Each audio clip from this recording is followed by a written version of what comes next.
श्री स्वामी समर्थ. नमस्कार मंडळी. आज मी तुम्हाला एक खूप छोटा पण अत्यंत प्रभावी असा उपाय सांगणार आहे.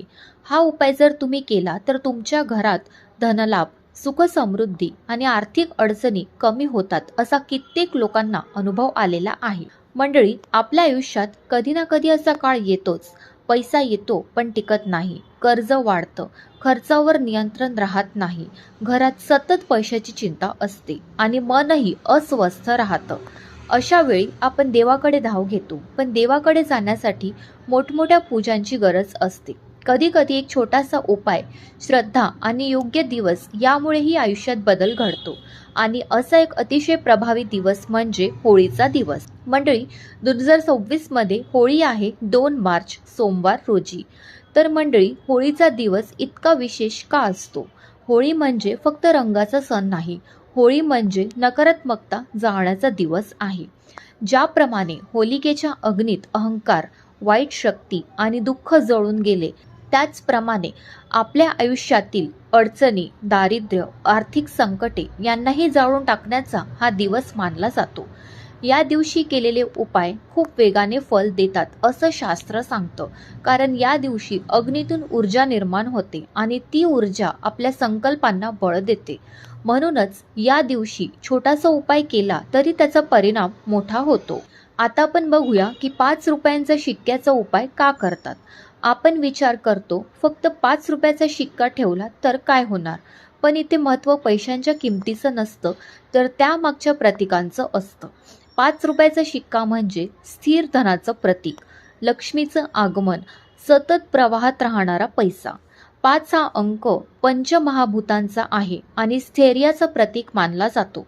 म्हणूनच या दिवशी 5 रुपयांचा शिक्का ठेवण्याचा उपाय अत्यंत प्रभावी मानला जातो. आता आपण बघूया की हा उपाय नेमका कसा करायचा. हा उपाय अगदी सोपा आहे, पण श्रद्धा आणि नियम पाळून करायचा आहे. सगळ्यात आधी सकाळची तयारी. 2 मार्च सोमवार होळीचा दिवस. त्या दिवशी सकाळी लवकर उठायचं, स्नान करून स्वच्छ कपडे घालायचे आणि मन शांत ठेवायचं.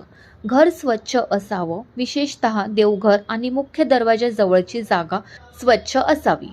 आता आपण बघूया की 5 रुपयांचा शिक्का तयार करणे. नवा 5 रुपयाचा शिक्का घ्यायचा, त्याला गंगाजल किंवा स्वच्छ पाण्याने धुवायचं आणि हळद कुंकू लावायचं.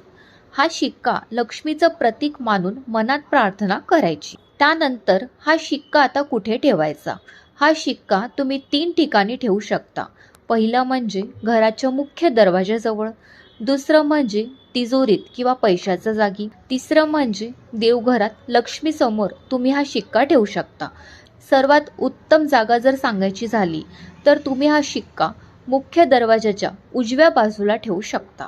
आता मंडळी, संकल्प कसा करायचा? शिक्का ठेवताना मनात म्हणायचं, माते लक्ष्मी, माझ्या घरातील आर्थिक अडचणी दूर करा, पैसा स्थिर करा, कर्ज कमी करा आणि घरात समृद्धी नांदू द्या, असं म्हणून हा शिक्का तिथे ठेवायचा.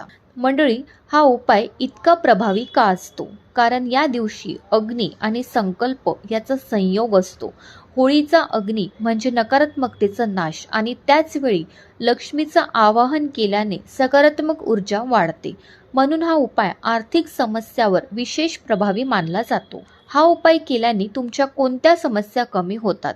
हा उपाय केल्याने अनेक लोकांना असे अनुभव आले आहेत की त्यांचं अचानक खर्च कमी होतात, कर्ज फेडण्याचे मार्ग मिळतात, अडकलेले पैसे परत मिळतात, व्यवसायात वाढ होते आणि घरात पैशाचं स्थैर्य राहतं. आता आपण बघूया की हा उपाय करताना कुठल्या गोष्टी करू नये. हा उपाय करताना काही गोष्टी तुम्हाला टाळाव्या लागेल. त्या म्हणजेच की शिक्का पायाखाली पडू देऊ नये, नकारात्मक विचार करू नये, राग किंवा वाद टाळावा. आता आपण बघूया की किती दिवस ठेवायचा. हा शिक्का कायम ठेवायचा. दरवर्षी होळीला नवीन शिक्का ठेवायचा आणि जुना तिजोरीत ठेवायचा. मंडळी, शेवटचं सांगायचं झालं म्हणजेच हा उपाय फक्त पैशासाठी नाही, तर मनातील भीती दूर करण्यासाठी आहे. लक्ष्मी ही फक्त पैसा नाही, ती म्हणजे सुख, समाधान आणि स्थैर्य आहे. जेव्हा आपण श्रद्धेने छोटासा उपाय करतो तेव्हा आपलं मन सकारात्मक होतं आणि सकारात्मक मनामुळे आयुष्यात बदल घडतो. होळीचा दिवस म्हणजे वाईट जाळून टाकण्याचा आणि नव्या समृद्धीचं स्वागत करण्याचा दिवस आहे. म्हणून यावर्षी नक्की हा छोटासा उपाय करा. श्रद्धेने करा आणि लक्ष्मी मातेवर विश्वास ठेवा. विश्वास ठेवा की समृद्धी नक्की तुमच्या दारात येईल आणि तुमच्या घरात नेहमीच सुख शांती कायम राहील.